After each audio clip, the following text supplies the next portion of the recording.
గాలికైన తెలియకుండ మాట చెవిన వేయన నాలో ప్రాణం నీవని ఎలా ఎలా ఎలా ఎలా ఎలా తెలుపను ఎదలోని ప్రేమను మృదువైన మాటను గాలిలోని వేలితోటి రాసి చూపనా నేల మీద సిగ్గు ముగ్గు వేసి చూపనా వాలు జడల కాగితాన వాలు జడల కాగితాన విరజాజుల అక్షరాలు ఏర్చి కూర్చి చూపనా ఎలా ఎలా ఎలా ఎలా ఎలా తెలుపను ఎదలోని ప్రేమను మృదువైన మాటను.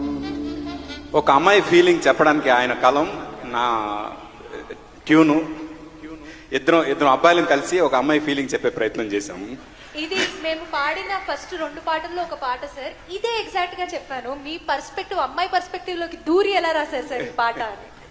రామ చిలుక గోరు వంక బొమ్మ చూపి తెలుపన రాధా కృష్ణుల వంక చేయి చూపి తెలుపన చిరునవ్వుతో తెలుపన కొన చూపుతో తెలుపన నీళ్లు నమిలి తెలుపన గోళ్ళు కొరికి తెలుపన తెలుపకనే తెలుపనా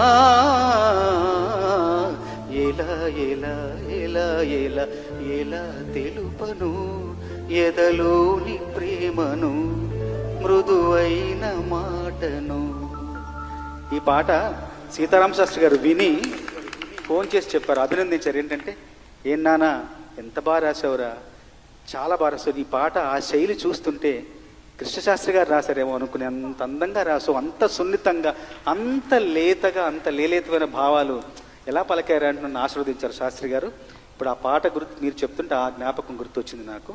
శాస్త్రి గారు ఆయన దీవెన రూపంలో, ఆయన ఆశీస్ రూపంలో నాలో ఎప్పుడు ప్రవహిస్తూనే ఉంటారు శాస్త్రి. వెంకయ్యనాయుడు గారు ఇందాక చెప్పినట్టు ఆయన వాగ్గేయకారుడు. ఆయన లిరిక్ రాసినప్పుడే ట్యూన్తో పాటు పాడి వినిపిస్తారు. ఈ పాటకు ఒక ప్రమాదం వచ్చింది. ఆయన ఫస్ట్ లిరిక్ రాస్తే దానికి నేను ట్యూన్ చేయాల్సి వచ్చింది. పోతే ఆయన లిరిక్ రాసిన లిరిక్కి పాడుతూ వినిపించారు. వినిపించడంతో ఆ ట్యూన్ నుంచి బయటపడడానికి నాకు 3 రోజులు పట్టింది. ఎందుకంటే నా ట్యూన్ నేను చెప్పాలి కాబట్టి.